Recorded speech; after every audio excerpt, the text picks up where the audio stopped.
Today, we stand in solidarity to move our country out of climate denial and toward a clean energy economy and the dismantling of the systemic inequality in our economy and society.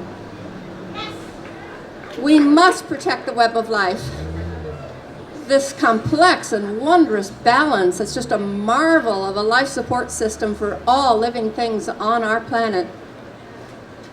And we must seek climate justice for everyone, for all the vulnerable communities, now and into the future. You know, we know that our economic system and political culture have worked together to create great injustices and abuse of human rights. But we also know that it will be hard to solve this climate crisis without also solving these failures of our civilization. So today we've gathered to say no to the destructive Trump agenda and climate denial and Islamophobia and fear of immigrants. And we're here to put our heads together to take a look at what can we do at the state and local level to drive a transition to a clean energy economy that includes everyone and works through, frankly, the various barriers and complexities ahead. You're here because you can't just leave it to a few elected reps and a few activists. This problem is just too big. We need a mass movement that stays engaged.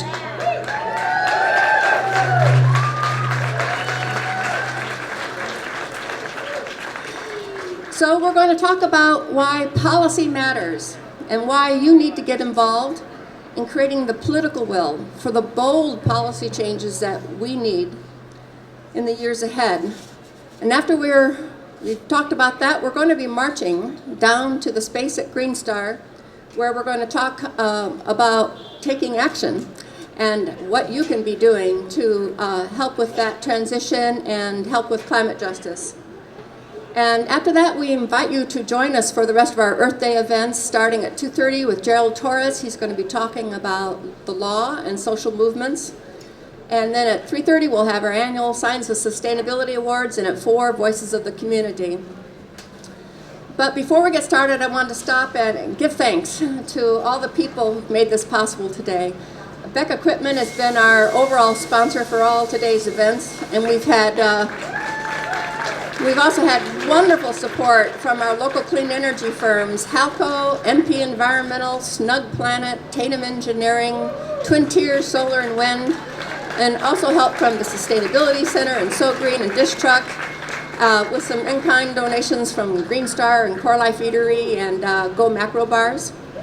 And then, of course, I want to give a big shout out. Let's all shout out our appreciation to our performers, the volunteers, Joey Gates, our Earth Day coordinator, the sound folks, everybody who's helping out, along with our partnering organizations who help put on all of this.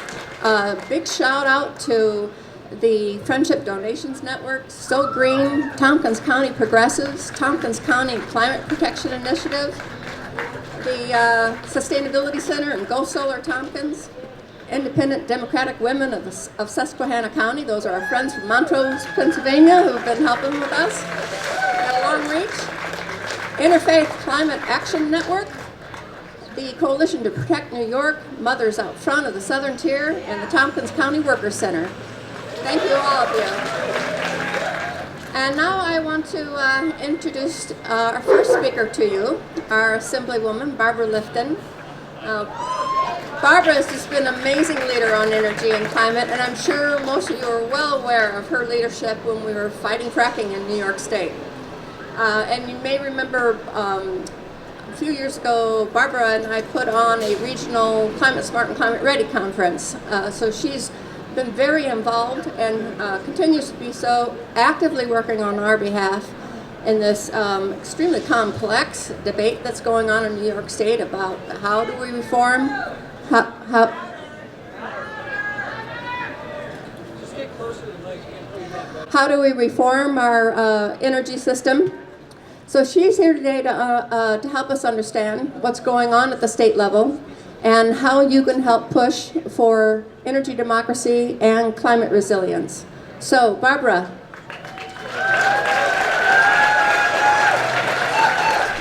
Hey everybody, how you doing?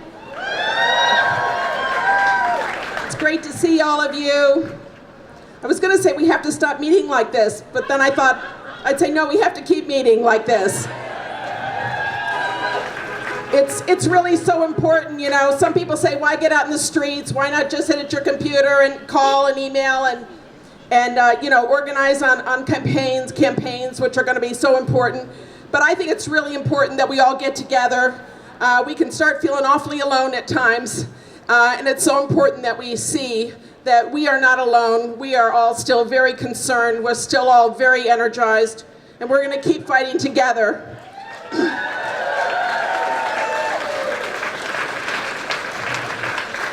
And let me just start too by thanking the wonderful Gay Nicholson and Sustainable Tompkins. Gay, you know,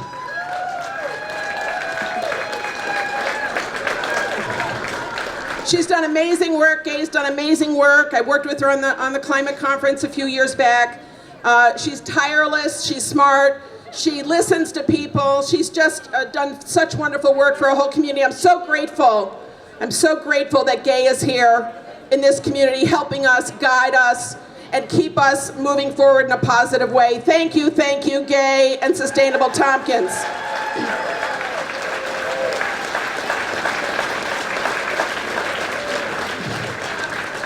Now, truth be told, and I always try to tell the truth be told, it's kind of a mishmash of programs. I could talk to you about a lot of things at the state level.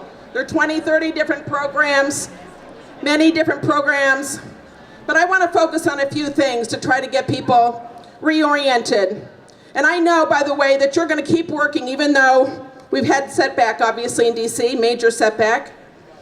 You're going to keep your finger there too. You're going to keep pushing on the federal level, keep pushing our representatives, Tom Reed, Claudia Tenney, and working with other people to put pressure on Congress. We cannot give up there in the Trump White House.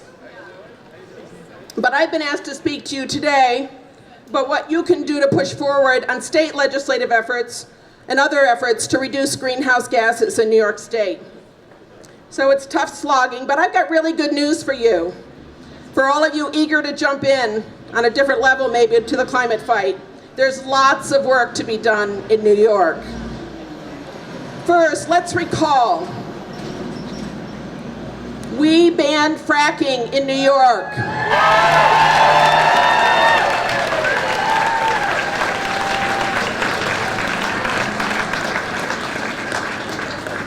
The only state, well, Maryland, do they have any shale? I don't know.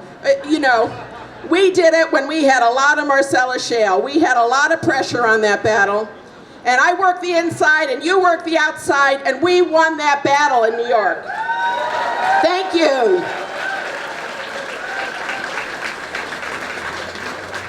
And we worked on that not just because it would pollute our water and air and be a blight on our beautiful landscape, but because we know that frack gas produces enormous amounts of fugitive methane, an extremely powerful greenhouse gas, 86 times more powerful than CO2 in a 20-year window.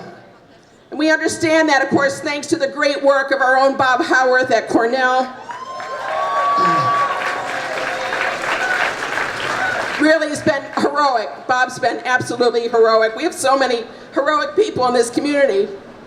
And so we understand that fracking around the country is greatly contributing to global warming. So when we allow major pipelines and other major infrastructure to be built in New York, we are de facto encouraging fracking in Pennsylvania and West Virginia and other states.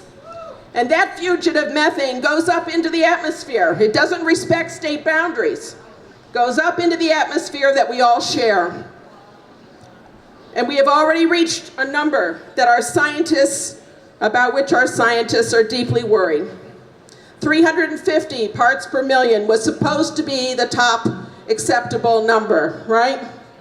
And we're now at, anybody know where we are? I got 408. 408, that's bad enough. 408's bad enough. 408, moving up a point or two every year, very quickly. Is there anyone here who thinks that allowing more major pipelines and infrastructure across our state, taking frack gas to other states and countries, makes any sense at all? No. I agree. You know, I hear from business people. I had a few major business folks in my office a couple weeks ago, upstate business leaders, big corporations, talking about the pressures, talking about how they can't do certain things, talking about investments, stranded costs, how hard it will be to compete with other states if New York acts on strong climate protection. And I respond, come on folks, we're in a crisis, and our nation, our government in DC is opting out. We have to step forward as a state.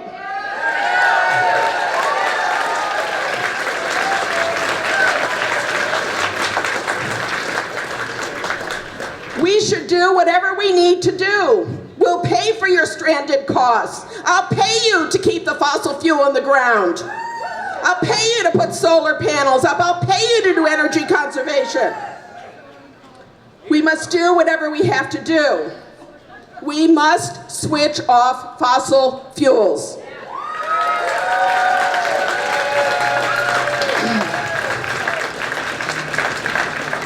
And Howard's latest work, Bob Howard's latest work, I was on the phone with him yesterday, talked to Bob frequently, been down in Albany a lot. He's gained a lot of credibility in Albany, that's a good thing. His latest work, you may have seen, shows that the only way we're going to win this battle is if we bring down methane and bring it down quickly. That's the only way we're going to solve this crisis, according to one of our nation's top scientists, Bob Howard. There will be, I said to the business people who came to see me, there will be no businesses, no jobs on a dead planet.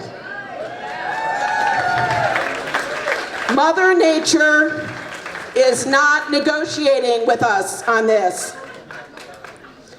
Now, I met someone recently in my office who said my call for a moratorium on major new pipelines and infrastructure was radical. Let me tell you what I think is radical.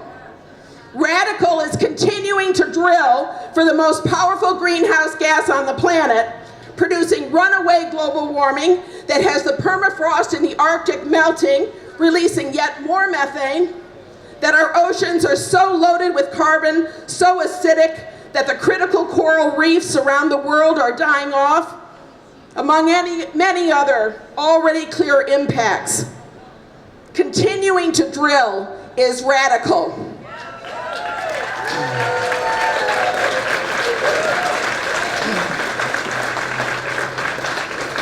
And we have important leverage here in New York State with all these pipeline projects, all this infrastructure being planned for our state.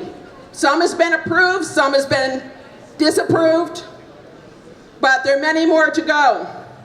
So please, as I did with fracking, you know, I worked very closely with Walter Hang with toxics targeting. And Walter is again putting forth a coalition that supports my efforts in Albany. He's doing the outside effort with the letter on his website. So please, go to toxicstargeting.com, sign the coalition letter supporting my call for a moratorium on any new major fossil fuel infrastructure in New York State.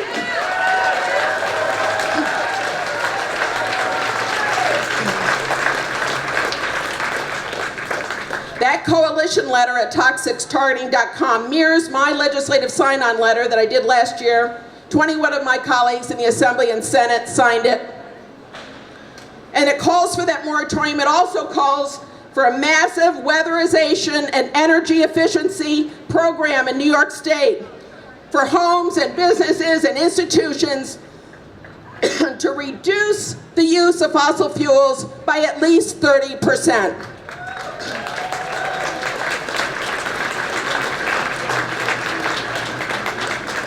Rather than the current anemic state plan to subsidize this work in about 100,000 homes a year in New York, let's make a plan to make sure that all of New York's 8 million housing units get done over the next 5 years.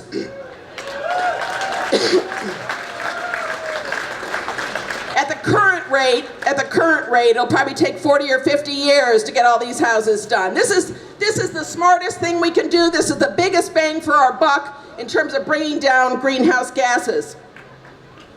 This is not high tech. It's just simple stopping the harm and doing weatherization and energy efficiency instead.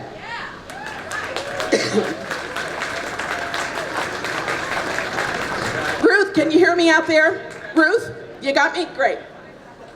And imagine the tens of thousands of good jobs that would create for New Yorkers. Do you know anybody that needs a good job?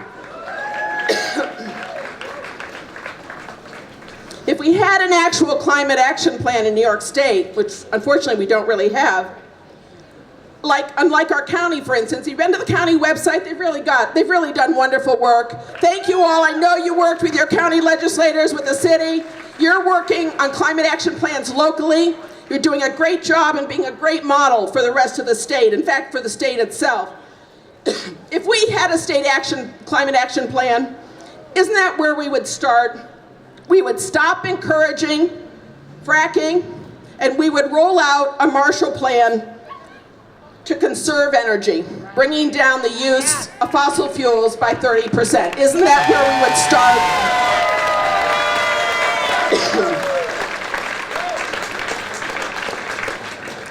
You know, it's often implied, it's suggested, that maybe New York can't afford to subsidize these conservation efforts.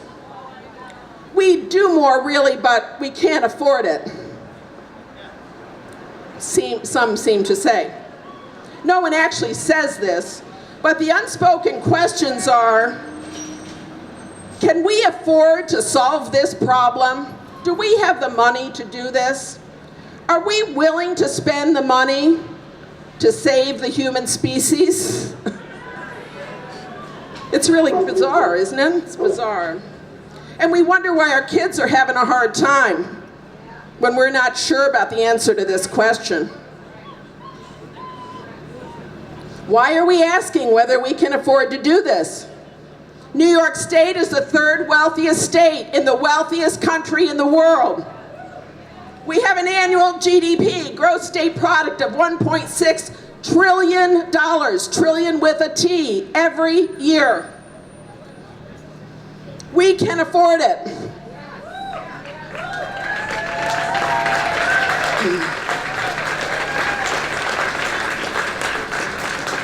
And it'd certainly be easier if we had a fair tax system that asked the 68 billionaires in the state, the 45,000 millionaires in our state, to pay their fair share of income taxes. I'm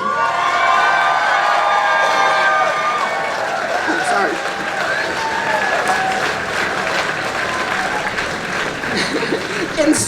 Instead of having a tax rate that's lower than the bottom 20% of New Yorkers. Yes, we can raise that revenue just like that if we had the political will.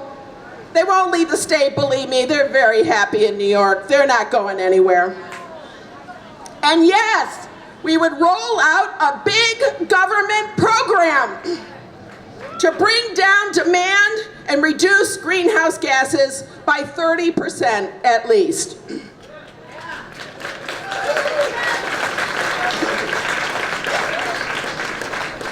And we have to tell the governor that this is not the time for austerity budgets and cap state spending at 2% every year. There is simply no rationale for that 2% cap. That's a longer discussion. And for not spending more, much more, in this critical area. So signing that letter that echoes what I've been telling you at toxicstargeting.com is a no-brainer first step. Please do that. Another action at the state level, after you've signed that letter, is the carbon tax. Now is the time to start lobbying all parties, the Assembly, the Senate, the governor, for the Cahill-Lifton carbon tax bill. It's time to start lobbying all parties for the Cahill-Lifton bill. It's under real discussion in Albany now in the Assembly. It would enact a hybridized dividend program for low-income residents, also make significant investments towards renewable energy, climate resiliency, low-carbon farming, and many other programs. It's time to start the big push from the outside. I will be pushing from the inside to get the Assembly to pass that bill, and my colleague Kevin Cahill. But people around the state, this has to be a statewide movement again, should contact all Assembly members, and as usual, we will need your help with the Senate. The governor too. I don't think, as far as I know, that the governor said anything about a carbon tax, so got to talk to the governor too. I need to correct a misperception that people have. Perhaps you've already noticed this, but the legislature is not a debating society or a scientific group that gets together and exchanges ideas, and the best ideas rise to the top. It's not like that. You know, I'm often asked, it's sort of a plea very often, it comes to me in the form of a plea. Would you talk to Senator O'Mara or Senator Seward, and now we have Senator Helming up in Lansing, and convince them that our ideas are right?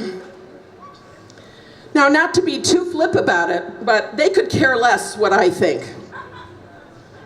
And I could care less what they think. You don't want me to go to Albany and have Senator O'Mara convince me of his arguments, do you? You want me to listen to you and to your views. That's what all smart politicians do. They listen to their own constituents. They don't go and get convinced somewhere else by somebody else.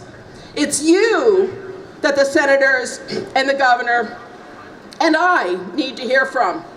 The people who voted us into office and have the power to vote us out again if we don't do what our constituents want. No, Albany is not a debating society. It's more like a football game that is stalemated, with all the big, heavy players bunched in the middle of the field, unable to move more than a few inches one way or the other. And what it takes to change that stalemate is for you, lots and lots of you. We learned this from the fracking battle. 200,000 New Yorkers at least, maybe more, weighed in on that battle.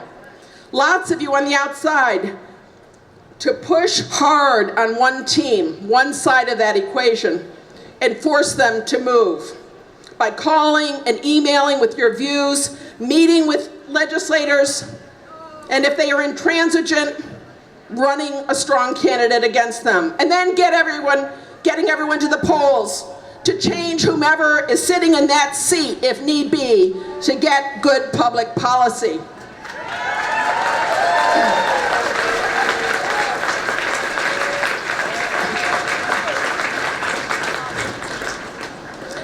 It's really quite simple, but it does take organization and persistence. And I've been so encouraged at all the people working locally, all the groups that have formed, all the people saying, we want to get to be smart, strategic thinkers. How are we going to win this battle? I'm grateful for those questions. And I've talked and met with many of you, and I'm so impressed with the work you're doing. I thank you all profusely for that. I'm also pretty sure we're going to see another important Assembly bill coming soon that I can't talk about right now, but there's much hope. There's much hope. Things are moving despite the setbacks in DC, and I'm confident that together we will win this fight. Thank you all very, very much.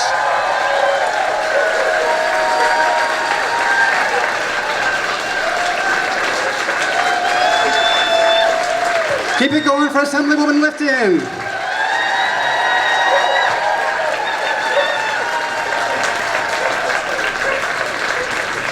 So much great leadership on climate issues and other issues. Thank you again. I also want to thank Sustainable Tompkins for organizing this event, the whole day of events. Thank you, Gabe. My name is Nick Goldsmith. I'm the Sustainability Coordinator with the City of Ithaca and the Town of Ithaca. Thank you. Honored to follow someone who's done so much great climate work. Abraham Lincoln once said, "We cannot escape history. We will be remembered in spite of ourselves." So it's exciting being here today with so many of you at this moment in history, which we cannot escape. I'm here to speak today about climate policy at the local level. Both the city and the town of Ithaca have greenhouse gas reduction goals of 80% by 2050, in line with the Paris Climate Agreement and international goals. To avoid the worst effects of climate change, action here at the local level is especially important today. Thank you. If we talk about climate action locally, we have to talk about energy use in buildings. Here in the city of Ithaca, buildings are responsible for 3/4 of our carbon footprint. 3/4. So I'm very excited to announce that earlier this week, we kicked off the Green Building Policy Project. We're going to be studying energy efficiency standards for new construction and the different policy tools we can use to promote those standards.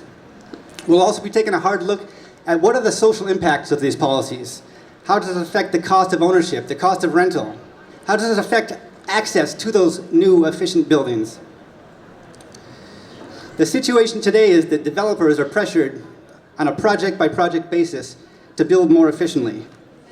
And citizen action by you and others have been very effective. We've had big wins with Maplewood, with City Center, but we need policy that will treat all developments the same when it comes to building efficiently.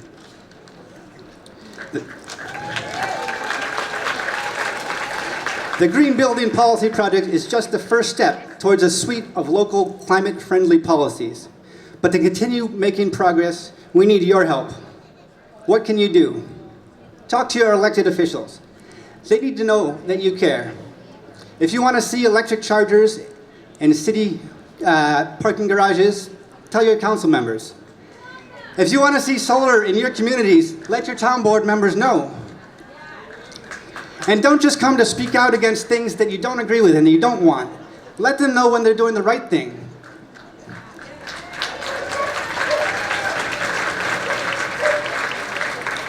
City Council meets the first Wednesday of every month at 6 p.m. The first item on the agenda is public comments. You don't have to be a city resident. While it's fresh in your head, come to the May 3rd meeting. City Council will be discussing a large solar PV array up at the airport, which provide 1/4 of city government electricity needs.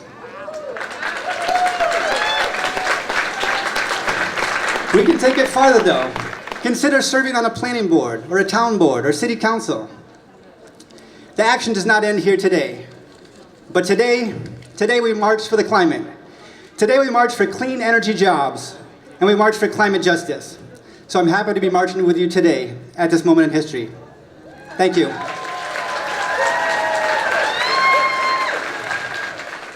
Okay, everyone, I want to hear you today. Let's hear it. Let's hear it for the Earth. It's Earth Day. Woo! Get up, walk around, hold your signs up. Let's go. All right, that's better. This is a rally. Okay. I want to talk to you today about leadership. Leadership is important. And as we're seeing in Washington, we are lacking leadership. Okay? So what does it mean to be a good leader? It means to take bold action. It means to step forward, stick your neck out. Don't be afraid. That's what it means. And that's what we need. We have to have leadership to move forward. We have a challenge in front of us, and it's going to take every one of us to get out of this mess. I was lucky enough to have my great-grandparents in my life until I was a teenager. And my great-grandmother's mother grew up on the Cherokee Reservation in Oklahoma. My Cherokee roots have not been a big part of my life, but as I get older, I seem to feel my ancestors, and I feel them talking to me. And we have to do something about what's going on. So what do? Well, we start by honoring our ancestors. I want to recognize right now and honor that we are living on occupied land that rightfully belongs to the Iroquois, also known as the Haudenosaunee, specifically the Cayuga Nation. We need to honor our ancestors. I am on the town board in Dryden, New York, which puts me in a lot of meetings. And you know what I've been hearing the last few weeks in these meetings? I've been hearing from our state and federal agencies that we're working with say things like, I don't know, no one's ever asked us that before. And I don't know if you can do that. I'll have to go back and ask. And you know why they're asking these questions? Or you know why they're saying these things? It's because your local officials are asking them questions that they've never heard before. And we are trying to move forward. Your local officials are pushing the state and federal agencies. And you know why they are? Because of you. You translate into votes. Okay? Keep the pressure on. You're doing a great job. Keep going. Keep doing that. We have to hear from you. One last thing. I want to read a quote from Eleanor Roosevelt. One's philosophy is not best expressed in words. It is expressed in the choices one makes. And the choices we make are ultimately our responsibility. So keep that in mind. In Dryden, in Ulysses, in Danby, in Caroline, in Ithaca, we must all rise to this occasion. Tompkins County has a history of leadership, and we will lead again. We must embrace a new energy future. The technology is here, and we must move forward. Woohoo!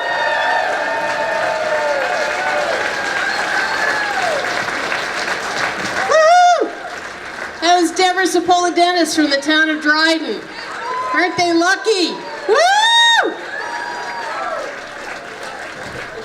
All right, you guys, I'm gonna keep you moving. I say climate, you say change. Climate. Change. Climate. Change. Climate. Change. That's right. We all need to change, and that's what I'm here to talk to you about today. I'm Irene Weiser, and I'm a town board member in the town of Caroline, and I'm the coordinator of Fossil Free Tompkins.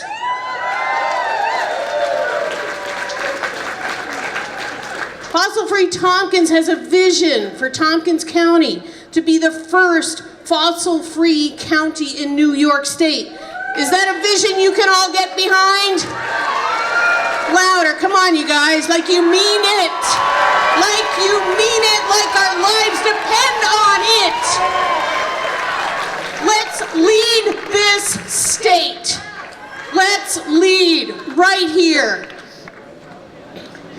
But so, in order to do that, we have to do something. Something that sounds easy, but when it gets local, when it gets right here, when it gets in our personal space, in our personal lives, it isn't always so easy.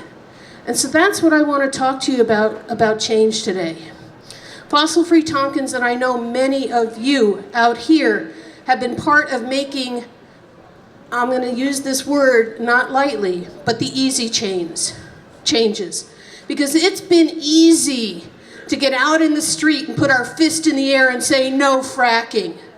It's easy to get out and put our fist in the air and say no to coal-burning power plants, and to say no to the Dryden pipeline, and say no to gas storage under Seneca Lake, and no to fossil fuel infrastructure all across New York. We've done that, and that is the easy part.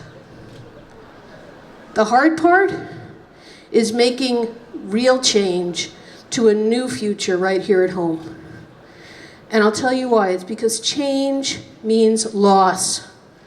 When we close a coal plant, people lose jobs, and a town loses its tax base.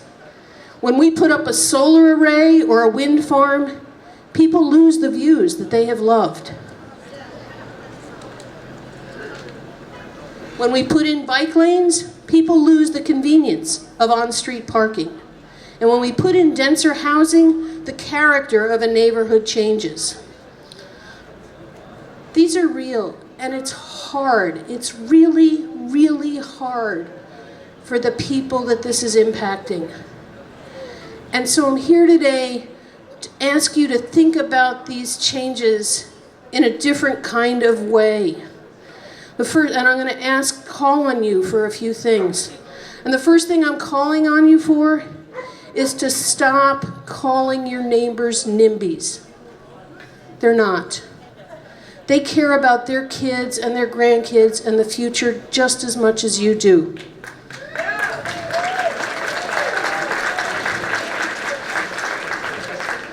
And the worst thing that we will do to ourselves is if we allow the pain of change to divide this beautiful community. We're bigger than that. And we need to show compassion to people as they learn to adjust and accept the changes that are happening around them.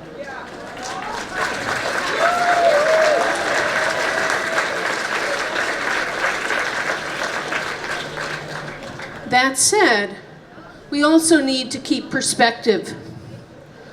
The losses we face from losing a cherished view or some convenience pale in comparison to the losses that some people already endure.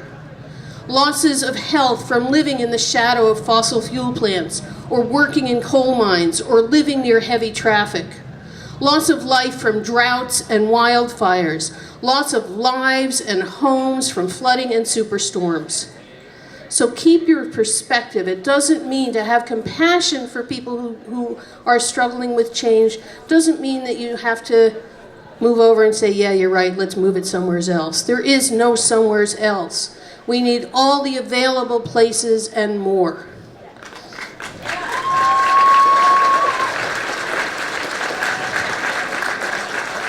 Also remember that there is an upside to the change when we get there, and that is clean jobs, clean air, clean energy for all of us.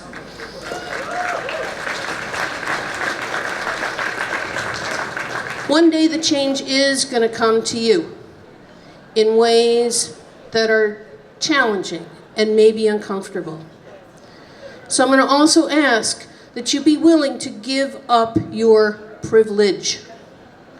The effects of our fossil fuel economy have fallen first and worst on working class communities, on communities of color, immigrants, and indigenous people who not only contribute the least to climate disruption, but they have the least resources to shoulder the burden of a transition to a new climate-friendly economy.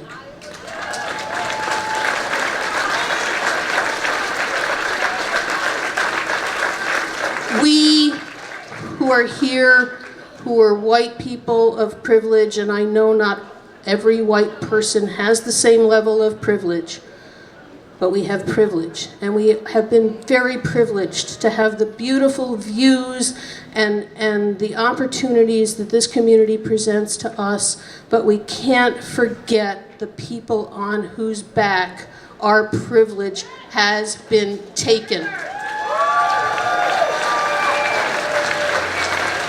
It's time for us to give back. And if it means that we have to suck it up and have our view shed a little bit changed, guess what? Our view shed has been changed hundreds of times over the years when new buildings go in, when power lines went in, when cell towers went in, and we get used to it. So let's show the leadership that Deborah talked about by being willing to accept the change that comes to us. I also want to ask you to seek facts, not fear. A reaction some people have to change is to become afraid. Afraid that wind turbines are going to cause sickness and insomnia and seizures. Afraid that self-driving cars will be dangerous when we've all been in autopilot airplanes for years. And the latest thing that I've started to hear, and I hope that you guys can all help nip this in the bud, is that NICEG is starting a new project here called the Energy Smart Community. And part of that project is to put smart meters on our homes and to build a smart grid. And I've started to hear, looking for page 3 here, hang on.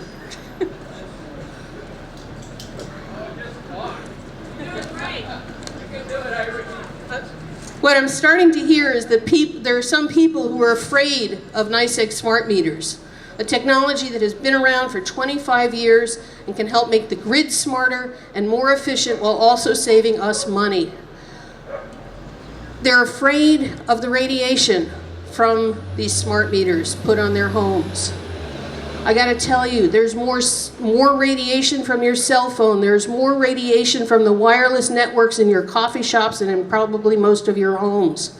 There's more radiation if your microwave is older than 7 years old. These things are something that we need to move us to a smart, efficient grid that can incorporate renewable energy well. And I urge every one of you here, if you hear anybody who speaks ill of smart meters, to enlighten them and let them know that this is the future coming to all of our homes.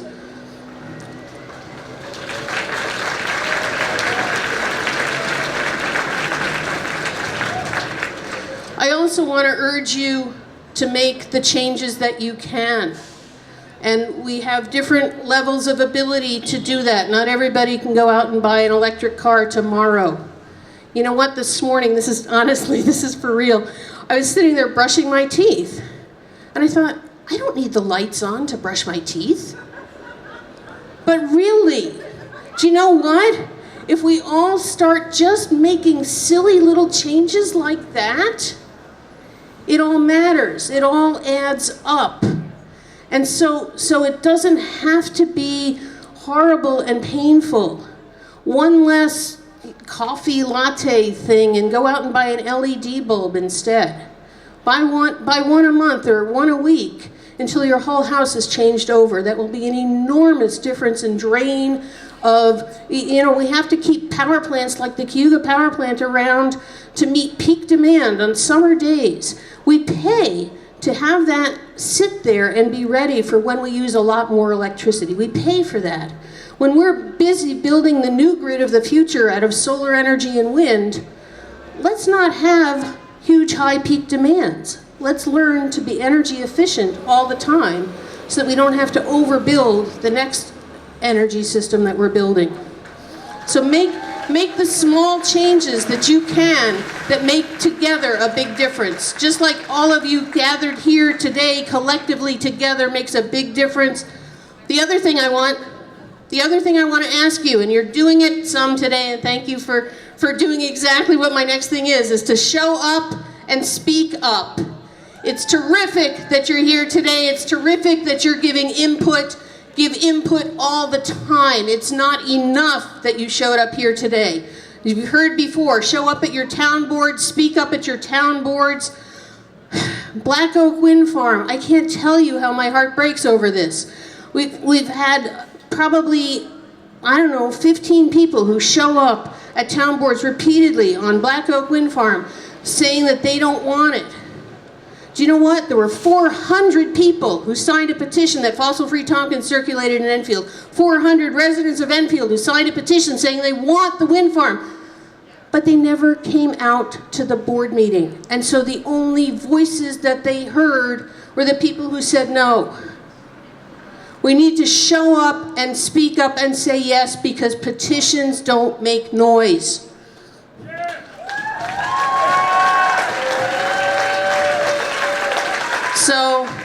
So thank you for listening to my thoughts about how we go about making this change. The very last thing I want you to do is to say yes to change. So I say change, you say yes. Change. Yes. Change. Yes. When? Now. You got it. Thanks, everyone. Thank you, Irene. Raise your signs up, because we're going to march. But before we march, I want you to turn your attention and look in the opposite direction and go down near the center of Ithaca, where the NACL Street Theater Troupe from Sullivan County has got a little surprise for you, a little political satire. And I believe the Fall Creek Brass Band should be down there too. I can't see from here. But after that little skit, we're going to follow the Fall Creek Brass Band down State Street.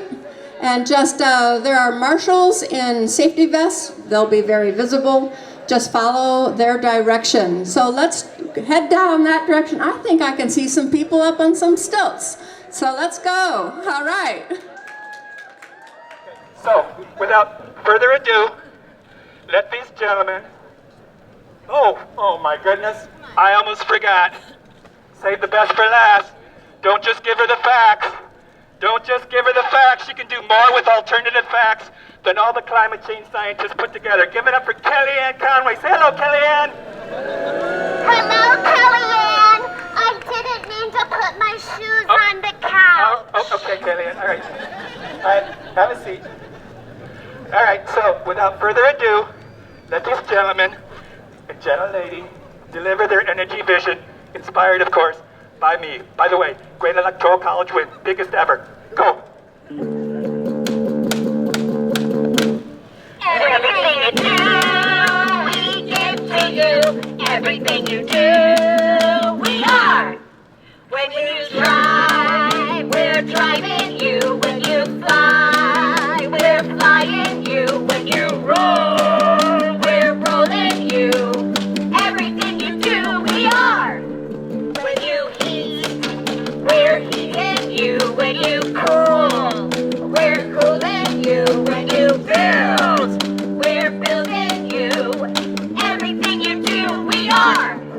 When you're happy, we're happy with you. When you're happy, we're loving you. When you're working, we're working you.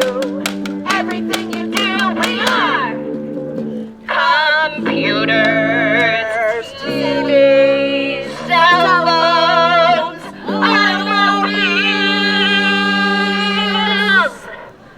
Everything you do, everything you do, everything you do, we are. Come on, folks, give me a hand. Wasn't that terrific? Oh, that was terrific. I didn't have this much talent at my inauguration. Seriously, I didn't have this much talent at my inauguration. Not only that, they're great Americans. Oh my God, look at the time. Listen, I gotta catch a plane to Mar-a-Lago, so I am out of here. Scott, grab my golf bag.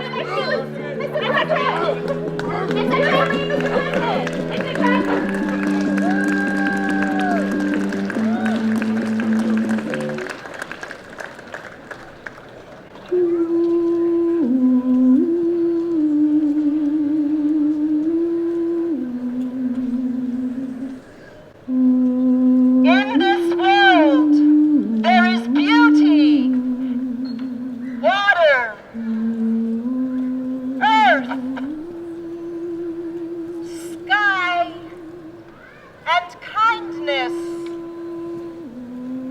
We embrace beauty, or we abhor it, destroying the world and ourselves.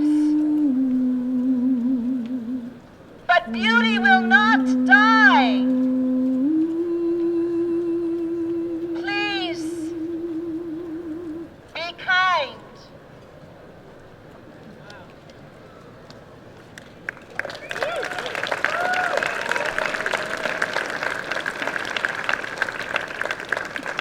Thank you very much. We are NACL Theater, and we're really excited to be here. Thank you so much. Let's march.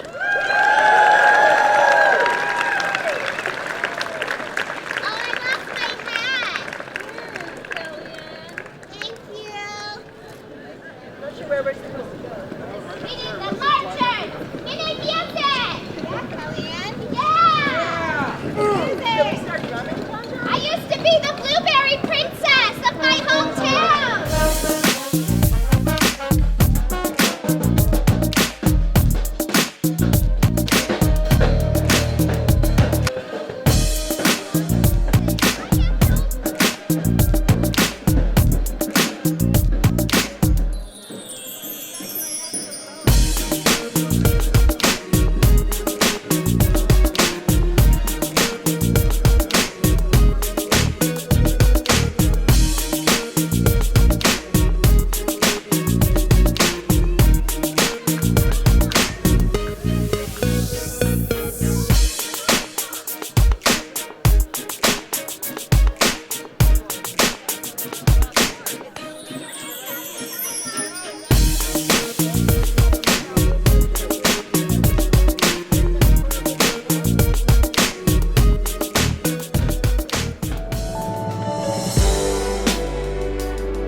Oh Lord, I want to see with my own eyes when we all have food to eat.